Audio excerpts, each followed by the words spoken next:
As of now po, wala pa eh. Wala pang update regarding yan. So, hindi ako sure kung ano. Na tumawag. Yes. So, ano yan. May pagkukulang pa yung management sa tuloy-tuloy? Wala akong ano sir eh. As of now, wala pa akong sagot talaga regarding dyan kasi ano eh, ang akin lang ngayon is sana mabigyan lang ng peace si Rene. Mabigyan ng yung family niya, mabigyan ng peace of mind din. The most important thing siguro na iuwi natin ng maaga Tama. si Rene dito sa kanyang isang bahay na dito sa Davao, no? Yung Ateneo de Davao University, at ibabalik natin sa Agusan del Sur ng mapayapa. Coach, looking around the crowd, what does it mean to you seeing this community coming together? Yun nga eh, sobrang nakakataba din sa puso kasi sobrang daming nagso-support kay Rene. Sobrang daming nag-idol sa kanya and yun, parang sobrang influential niya na tao kasi yun nga, hindi lang naman kasi siya magaling sa basketball, mabuting tao din siya. Actually kanina nga parang nag-usap kami ng wife ko, sabi niya na parang hero talaga si Rene kasi from the airport may escort pa papunta dito. So sobrang, syempre hindi to deserve ni Rene pero MVP treatment. Yes, MVP. Sir, I'm sorry but I have to ask, are you in constant talk with the family in terms of legal matters?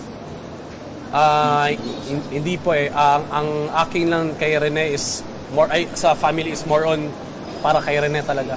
Kasi ako as a coach gusto ko na parang matahimik na, parang wala nang gulo, ma-okay na si Rene, ma-at peace na siya. Yun lang talaga yung parang gusto ko. Importante.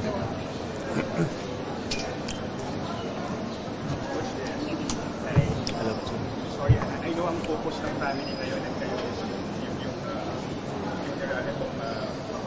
Warriors sa kanya. Pero ano yung thoughts mo personally sa mga steps na ginagawa ng CIDG or NTI, like CIDG have issued a subpoena for the coaching staff of Ateneo. Have you had a chance to tell that or ask the family kung anong tingin nila doon? Kumukusat na yung investigasyon sa nangyari? Nag-usap kami ng mother, ang sabi niya lang talaga is gusto niya lang talaga malaman yung totoo. Yun lang talaga na parang nakasign na kasi siya sa parang investigation. So, ang gusto niya lang talaga malaman is ano bang totoong nangyari. So yung mga ganong pag-iisa ng subpoena, ano yun? Yun. That's part of it. Yes. Part of it din naman sa kung yun yung parang steps or process para may peace of mind yung family, yung parents ni Rene. So be it. Opo. Kamusta yung team nila? Paano nila tinanggap ang pagkakala? Ano po? Teammates ni Rene. Ano po? Teammates sa Davao or sa Manila? Manila. Ang members ng Ateneo men's basketball team visited sa Arlington, no? And they had a chance to visit Rene. Nakausap din nila yung Captain and co-captain. yung mama ni Rene doon, nag-visit. In fact, baka makita niyo sa social media na may mga issues na si Kiefer was there, tapos hindi daw pinagmano ng mama ni Rene. Hindi ho yan totoo, no? Si Kiefer was there.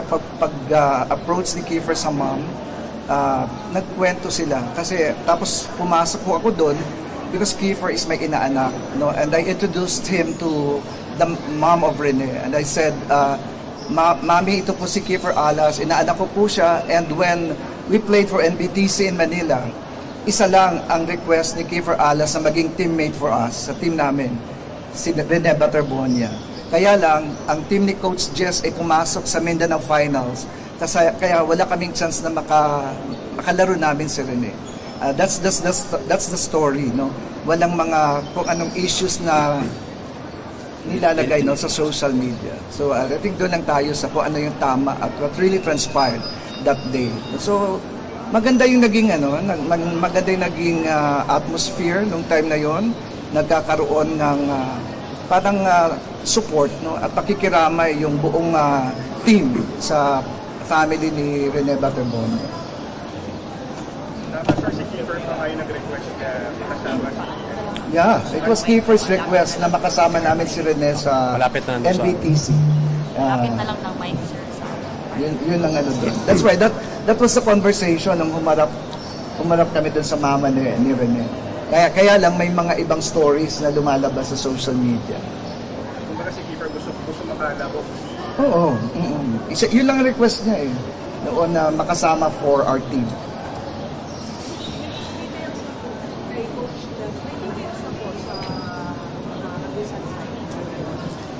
Ano po sa Agusan? Ano po, bale sa Monday, biyahe sa Monday, si Rene sa Agusan, then Monday afternoon. So, ang burial atay sa 24. Sa ano daw po, sa parang Gym. doon na Basketball gym. aircon sa Talapugan, basketball court naman doon. I understand that you are one seeking for justice what happened to Rene. What is it for you? Yung silence? What is it for you? Yun din, actually, sobrang devastated, sobrang nasasad ako kasi nga, iniisip ko kasi talaga yung parents ni Rene. Kasi syempre, wala eh, hindi nila alam ano talagang, ang gusto lang talaga na malaman ng family ni Rene is yung mga persons accountable, persons involved na mag-explain na maayos sa kanila. And yun, ma-explain na maayos yung anong talaga nangyari. And for me, if ma-explain nyo na maayos, mabigyan din ng peace si Rene at the same time, yung for me, yung family talaga ni Rene, yung mama at papa niya na parang mabigyan din sila ng peace of mind na ito yung totoong nangyari sa player namin. Hoping na magsalita na on the mat. You're waiting. Yes po, ma'am. Actually, we're waiting and hoping, praying na sana si Coach Tab Baldwin makita namin or marinig namin na kausapin kahit private lang, makausap lang yung family ni Rene, yung parents ni Rene kasi it's the least that he can do sa family na sana mabigyan lang ng clarification lahat.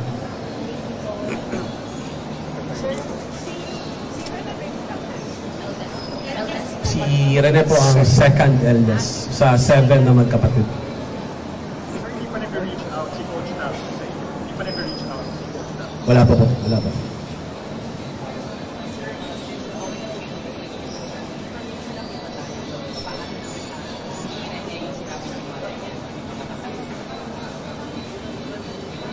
Ano po, It's part of the other. yes.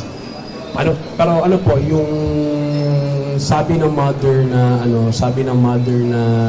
may mga pasa sa katawan sila Rene kasi yun kasi yung parang pagdating ni Rene sa Baler, pagdating sa Arlington, nakaubad pa si Rene.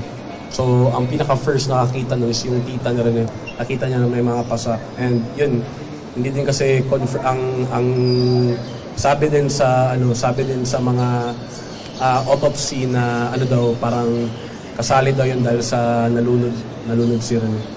And that's, nung nag-rescue, no, siyempre yung handling ng body during the rescue, yun ang magpo-cause no, ng hematoma o pagpapasa. So, yun yung siguro bakit may mga pasa. And in the death certificate, ay nakalagay doon is asphyxia dahil sa pagkalunod. Yun ang nakalagay sa death certificate.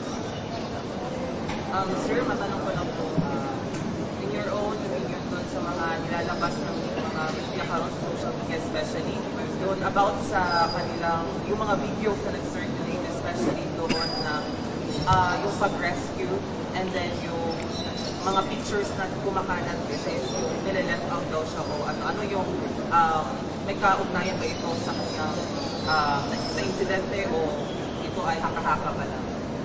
You know, social media is very, what do you call this, creative. Kung ano yung nakikita natin, di ba, yun ang nakikita natin. Diba? Yung story siguro behind that, medyo mahirap kung i-interpret natin on our own. So, science will always solve that. Diba? Kaya nga may mga investigation na ginagawa. Parang ganun. Yung kwento na pinabayaan siya, wala tayong alam doon. So, base po sa inyo, sir, sa inyong obserbasyon, ano po yung conclusion niyo po kung sino ang mananagot dito? May mananagot ba? O sino ang yung magiging accountable po sa pangyayari o incident na ito po? We cannot conclude right now. We will wait for the result of the investigation. Doon magbabase ang lahat. You mentioned earlier about Andrew's coach talking to the family. Wala pang conversation ever since the incident happened. Ay, meron naman po. So, yung nangyari is June 8, bale, di ba, nawala si Rene. So, June 9, dumating yung family ni Rene. Dumating ako. Pero pagka June 10, dun pa, 9:30 a.m., dun namin nakausap yung dalawang coaches, assistant coaches na andun sa incident and yung family. Tanong na naman, Tita Laga na vlogger din sa Davao. In fairness po, regarding sa atleta, before siya napunta dito, di ba may contract sa waiver? So, ang tanong lang po, wala ba sa waiver yung dapat na ginagawa kung gagawin sa pag-training sa kanila na pakikahapon? Ano po, wala pong contract and waiver po. Walang waiver. Walang contract. Walang written contract. Walang written contract. Walang written. Can I ask, meron din po ba siyang kapatid na mangyari sa Ano po? Meron din po ba siyang kapatid na mangyari sa Dapat po, dapat. So, ano siya, 14 years old, si RP Batarbonia. So, next in line yun sa amin. The eldest brother is an archer. Yes. Sir, follow-up question, sir, regarding sa waiver and contract. Alam ko, as a coach nung or parent, alam ko kayo na si sir, papunta ko na walang mapos sa waiver. Regarding sa Ano po? I mean, Coach, when was the last time that Andrew has talked like the coaches? Yung ano po, yung sa May conference with them. last time po na nag-usap yung coaches sa family. When was the most recent time? Yung ano po, yung 10. 10. June 10. Ano ba ngayon? Opo, June 10. He will be getting 3 more basketball start in a while. Can you narrate, from what I understand here, Rene was recruited from Agusan del Sur. So can you narrate how managed to recruit him? Nakita po namin si Rene, nakita siya na assistant coach ko, si Coach Enzo sa Governor's Cup sa Agusan. And yun po, bale, actually ang daming schools kumukuha kay Rene, not just Ateneo de Davao, but almost all sa Manila schools. Pero yung pinili ni Rene na ang Ateneo de Davao dahil sinali namin kuha yung kapatid niya, si RB. So parang package siya na if kukunin namin si Rene sa Ateneo de Davao, papaaralin din namin si RB sa Davao. Grade up to? Question lang po, alam ko po ang question na to ay marami gusto malaman na sabi. Kasi po, marami pong nagtatanong bakit po pinush ang pag-ano nila dun sa dagat na nag-warning naman po yung staff ng resort. And obviously, ang malalaki po yung alog kasi nga obviously po yun eh, hindi po talaga siya safety. Bakit po pinush? At saka, walang mga negative action. Naiintindihan ko yun. Bakit po yung pinaka-question? Opo, actually, That's the decision. opo, yun din po yung tanong namin po eh. Yun din yung tanong namin. Yun din yung gustong malaman din ng family ni Rene. Yun din yung gusto namin malaman na bakit ganun yung nangyari. What were the... Question, I'm sorry. Kanina or kahapon lang po yata namin, wala kasi kaming magawa sa social media, talagang ganun. May usapan doon or na-post na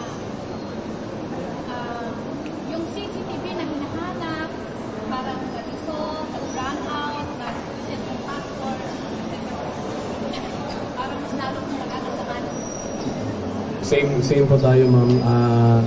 Question.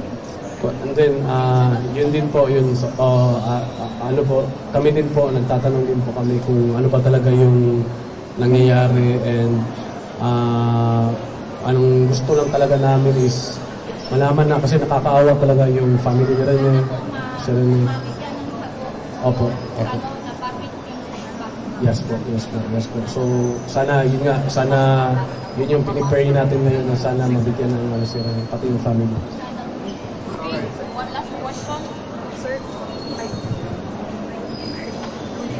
Can you just bring us dun sa process ng recruitment niya from ADO to admin?